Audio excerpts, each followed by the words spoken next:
Hi everyone, welcome to Pi Ease. So today we are going to study about nutrition in bacteria and respiration in bacteria. Previous lecture के अंदर हमने पढ़ा था क्या? हमने पढ़ा था स्ट्रक्चर ऑफ बैक्टीरिया, जिसके अंदर हमने साइटोप्लाज्मिक ऑर्गेनेल्स के बारे में पढ़ा, like mesosome, photosynthetic pigments, and हमने डीएनए के बारे में पढ़ा. वहाँ पे जो डीएनए प्रेजेंट होता है वो नेक डीएनए होता है, न्यूक्लियोइड होता है. ओके, तो ये सब हमने इसमें पढ़ा था प्रीवियस लेक्चर के अंदर. आज हम पढ़ेंगे nutrition in bacteria and respiration in bacteria. तो फर्स्ट टॉपिक हम लेते हैं nutrition in bacteria. Nutrition in bacteria. जो बैक्टीरिया है उसके अंदर न्यूट्रिशन दो टाइप से होता है, autotrophic and heterotrophic. Autotrophic and heterotrophic. Autotrophic और हेटेरोट्रॉफिक न्यूट्रिशन होता है बैक्टीरिया के अंदर. ठीक है, ऑटो मीन्स होता है कि वो खुद ही फूड का सिंथेसिस करते हैं, और हेटेरोट्रॉफिक मीन्स होता है कि वो दूसरे ऑर्गेनिज्म से फूड का गेन करते हैं. और मोस्टली जो बैक्टीरिया है वो हेटेरोट्रॉफिक होते हैं, ना कि ऑटोट्रॉफिक. और यहाँ पे कुछ टर्म्स आती हैं लाइक ट्रॉफिक एंड ट्रॉपिक. तो यहाँ पर याद रखना कि आप अगर न्यूट्रिशन के बारे में लिख रहे हो तो वो हमेशा ट्रॉफिक लिखा जाएगा, ट्रॉपिक नहीं लिखा जाएगा, क्योंकि ट्रॉपिक का मीन्स होता है रीजन एंड ट्रॉफिक का मीन्स होता है फूड, न्यूट्रिशन. ठीक है, तो हमेशा क्या लिखना है, ट्रॉफिक, ना कि ट्रॉपिक. ओके, तो फर्स्ट हम लेके चलते हैं ऑटोट्रॉफिक न्यूट्रिशन. बैक्टीरिया के अंदर जो ऑटोट्रॉफिक न्यूट्रिशन है वो किसकी हेल्प से होता है, वो खुद फोटोसिंथेसिस करके या फिर केमिकल रिएक्शंस की हेल्प से खुद फूड का सिंथेसिस करते हैं एनर्जी से. तो यहाँ पे ये दो टाइप से होता है. वो दो टाइप्स कौन कौन से हैं, photo autotrophic and chemo autotrophic.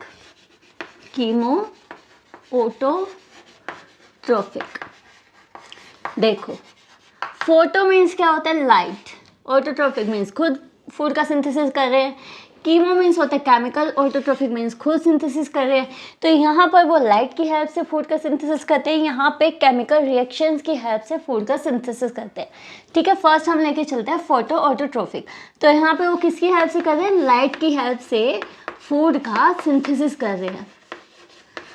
Food synthesis कर रहे हैं, लाइट की हेल्प से ये क्या करते हैं, फोटोसिंथेसिस करते हैं. फोटोसिंथेसिस करते हैं जिससे ये फूड का सिंथेसिस करते हैं. अब यहाँ पर ये जो फोटोसिंथेसिस है वो होती है नॉन ऑक्सीजनिक. यहाँ पर कोई भी ऑक्सीजन की रिक्वायरमेंट नहीं होती फोटोसिंथेसिस करने के लिए. तो यहाँ पर क्या रिक्वायर्ड होगा, यहाँ पर रिक्वायर्ड होगा H positive ions. H positive ions चाहिए फोटोसिंथेसिस करने के लिए. ये H पॉजिटिव आयंस कहाँ से आते हैं, ये H पॉजिटिव आयंस आते हैं इनऑर्गेनिक सब्सटेंस से आ सकते हैं, लाइक H2S, या फिर ऑर्गेनिक सब्सटेंस से आ सकते हैं like fatty acids, amino acids. इनसे H पॉजिटिव आयन लिए जा सकते हैं और ये एनर्जी का प्रोडक्शन करता है जो फूड की सिंथेसिस में हेल्प करता है. ठीक है, फोटो ऑटोट्रॉफिक के एग्जांपल हैं. फर्स्ट एग्जांपल है purple sulphur bacteria. Purple sulphur bacteria, इसका एग्जाम्पल है क्रोमैटियम. इसका एग्जाम्पल है क्या, क्रोमैटियम. नेक्स्ट है ग्रीन सल्फर बैक्टीरिया. जो ग्रीन सल्फर बैक्टीरिया है उसके अंदर कौन से आते हैं, उसके अंदर आते हैं थियोथ्रिक्स. ग्रीन सल्फर बैक्टीरिया, इसके अंदर आता है थियोथ्रिक्स. ठीक है, तो ये दो टाइप के ऑटोट्रॉफ्स होते हैं जो फोटोसिंथेसिस की हेल्प से फूड का सिंथेसिस करते हैं. ठीक है, तो यहाँ पर फूड का सिंथेसिस किसकी हेल्प से हो रहा है, लाइट की हेल्प से. लाइट कहाँ से, लाइट सनलाइट मिल रही है और वो H पॉजिटिव आयन का प्रोडक्शन कर रही है. इनऑर्गेनिक सब्सटेंस से हम ले सकते हैं H पॉजिटिव आयन, उनका ब्रेकडाउन होकर H पॉजिटिव आयन मिलता है जो फूड के सिंथेसिस करते हैं. ठीक है, नेक्स्ट आता है कीमो ऑटोट्रॉफिक.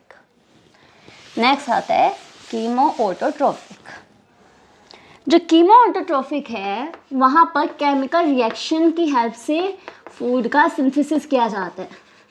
केमिकल रिएक्शन की हेल्प से फूड का सिंथेसिस हो रहा था। यहाँ पर क्या होता है, ऑक्सीडेशन होता है कंपाउंड्स का, ऑक्सीडेशन होता है कंपाउंड्स का, और वहाँ से जो एनर्जी रिलीज होती है वो यूज़ की जाती है for the production of food, for the synthesis of food.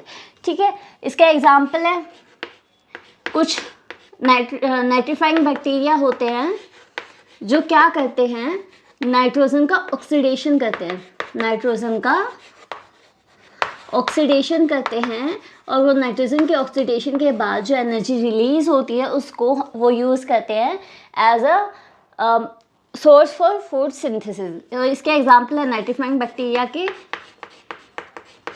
Nitrosomonas, सोमोनास या फिर नाइट्रोबैक्टर एक्सेट्रा, वो सब क्या है, नाइट्रीफाइंग बैक्टीरिया होते हैं। ठीक है, तो ये हमारे थे ऑटोट्रॉफिक ऑर्गेनिज्म, फोटोऑटोट्रॉफिक, कीमोऑटोट्रॉफिक। कीमोऑटोट्रॉफिक को हमने क्या कहा, केमिकल रिएक्शन की हेल्प से जो बैक्टीरिया खुद ही फूड का सिंथेसिस करते हैं उन्हें हम कहते हैं कीमोऑटोट्रॉफिक ऑर्गेनिजम्स। और यहाँ पे केमिकल रिएक्शंस कौन से हैं, ऑक्सीडेशन किया जाता है कंपाउंड्स का। ठीक है, अब नेक्स्ट आता है हेटेरोट्रॉफ्स। ये ऑटोट्रॉफ्स यहाँ कंप्लीट हो गए। नेक्स्ट आता है हेटेरोट्रॉफ्स। जो हेटेरोट्रॉफ्स ऑर्गेनिजम्स थे वो क्या कर रहे थे, वो दूसरे लिविंग ऑर्गेनिज्म से फूड को ले रहे थे। डेड ऑर्गेनिजम्स भी हो सकते हैं और लिविंग ऑर्गेनिजम्स भी हो सकते हैं। ये क्या करते हैं, दूसरे लिविंग ऑर्गेनिज्म से या डेड ऑर्गेनिज्म से फूड का गेन करते हैं। ठीक है, तो ये दो टाइप के होते हैं, saprotrophs and parasites. Saprotrophs and parasites. ठीक है, सेप्रोट्रोफ्स क्या है, जो डेड ऑर्गेनिक मैटर से फूड को लेते हैं उनको हम कहते हैं सेप्रोट्रोफ्स। और पैरासाइट्स हैं जो लिविंग ऑर्गेनिज्म से फूड को लेते हैं। पैरासाइट्स में दो आते हैं, पैरासाइट्स में दो कंपोनेंट आते हैं, एक तो होता है पैरासाइट और एक होता है होस्ट। जिस ऑर्गेनिज्म से वो फूड को ले रहा है उसको होस्ट कहते हैं। ठीक है, तो सेप्रोट्रोफ्स में दो टाइप के आते हैं, ऑब्लिगेट सेप्रोट्रोफ्स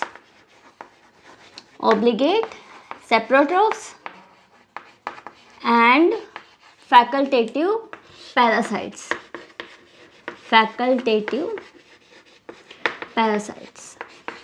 तो मैंने आपको एक बात बताई थी कि अगर ऑब्लिगेट आ गया तो ऑब्लिगेट मीन्स उसको ऑब्लिगेशन लग गई कि उसको वो काम करना ही पड़ेगा। तो यहाँ पर सेप्रोट्रोफ्स का मीनिंग क्या है कि यहाँ पर जो ऑर्गेनिजम्स है ऑब्लिगेट सेप्रोट्रोफ्स, वो सिर्फ डेड ऑर्गेनिक मैटर पर ज़िंदा रह सकते हैं। अगर वो प्रेजेंट नहीं होगा तो वो लिव नहीं कर सकते, वो जिंदा नहीं रह सकते। ऐसे ऑर्गेनिजम्स को, ऐसे बैक्टीरिया को हम कहते हैं ऑब्लिगेट सेप्रोट्रोफ्स। ओके, नेक्स्ट आता है फैकल्टेटिव पैरासाइट्स। जो फैकल्टेटिव पैरासाइट्स है वो क्या हैं कि अगर उनको डेड ऑर्गेनिक मैटर ना मिले तो वो लिविंग ऑर्गेनिज्म पर भी फीड कर सकते हैं। उनको हम कहते हैं फैकल्टेटिव पैरासाइट्स कि वो एडजस्ट हो जाते हैं। ठीक है, पैरासाइट्स के अंदर भी दो आते हैं, obligate parasites and facultative parasites. Obligate parasites means वो सिर्फ लिविंग ऑर्गेनिज्म पर फीड करेंगे, और फैकल्टेटिव सेप्रोट्रोफ्स ये क्या है कि अगर उन्हें लिविंग ऑर्गेनिज्म नहीं मिला तो वो डेड ऑर्गेनिक मैटर पर भी फीड कर लेंगे। ओके, तो यहाँ पर हमारा न्यूट्रिशन इन बैक्टीरिया ख़त्म होता है। और एक और टाइप के बैक्टीरिया होते हैं सिम्बायोटिक बैक्टीरिया। सिम्बायोटिक बैक्टीरिया वो इन दोनों से अलग होते हैं। वो क्या होते हैं, वो किसी लिविंग ऑर्गेनिज्म के साथ एसोसिएशन में रहते हैं और वो उस लिविंग ऑर्गेनिज्म को कोई नुकसान नहीं पहुंचाते बल्कि उसको बेनिफिट करते हैं। सिम्बायोटिक बैक्टीरिया एक टर्म आती है,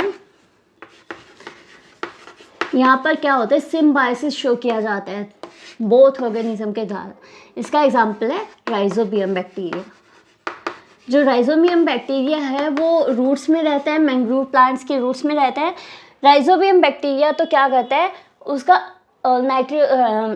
जो नाइट्रोजन कंपाउंड्स हैं उनका ऑक्सीडेशन करवाता है, और जो रूट्स है वो उनको एक सरफेस प्रोवाइड करती है राइजोबियम को रहने के लिए। ओके, इनको हम कहते हैं सिम्बायोटिक बैक्टीरिया। नेक्स्ट आता है रेस्पिरेशन इन बैक्टीरिया। नेक्स्ट आता है respiration in bacteria. Respiration in bacteria, तो बैक्टीरिया के अंदर जो रेस्पिरेशन है वो दो टाइप से होता है, अनारोबिक और aerobic respiration. Anaerobic and aerobic respiration. Anaerobic means वो ऑक्सीजन की एब्सेंस में रेस्पिरेशन करेंगे, और एरोबिक मीन्स ऑक्सीजन की प्रेजेंस में वो रेस्पिरेशन करेंगे, ठीक है। अनएरोबिक है, दो टाइप का होता है, obligate anaerobic, obligate anaerobic and facultative aerobic. देखो मैं यहाँ पर फैकल्टेटिव में दूसरे उसका लिख रही हूँ, उसका क्या मतलब है, उसका मतलब ये है कि वो एडजस्ट हो जाता है इसके लिए, ठीक है। तो ये फैकल्टेटिव एरोबिक। तो ऑब्लिगेट अनएरोबिक क्या होता है कि वो सिर्फ ऑक्सीजन की एब्सेंस में रेस्पिरेशन करेंगे, बट जो फैकल्टेटिव एरोबिक है वो क्या होता है कि वो ऑक्सीजन की प्रेजेंस में भी कर सकते हैं अगर वहाँ पर ऑक्सीजन प्रेजेंट है, ठीक है। एरोबिक भी दो टाइप का होता है, ऑब्लिगेट एरोबिक एंड फैकल्टेटिव, क्या आएगा यहाँ पर, अब दूसरे वाला लिख देना है फैकल्टेटिव अनएरोबिक। ऑब्लिगेट एरोबिक है कि वो ऑक्सीजन की प्रेजेंस में ही काम करेंगे, बट फैकल्टेटिव एरोबिक है, उसका मतलब क्या है कि अगर वहाँ पर ऑक्सीजन प्रेजेंट नहीं है तो वो वहाँ पर भी काम कर सकते हैं, ऑक्सीजन की एब्सेंस में भी काम कर सकते हैं, ठीक है। तो ये था रेस्पिरेशन इन बैक्टीरिया। तो यहाँ पर हमारा ये टॉपिक ख़त्म होता है जो था nutrition in bacteria and respiration in bacteria. Next lesson के अंदर हम क्या लेके चलेंगे, नेक्स्ट लेसन के अंदर हम लेंगे, वहाँ पर हम लेंगे, क्या लेंगे हम वहाँ पर, रिप्रोडक्शन इन बैक्टीरिया। ओके, सो अगर आपको ये वीडियो अच्छी लगी हो तो please like share subscribe. Thank you.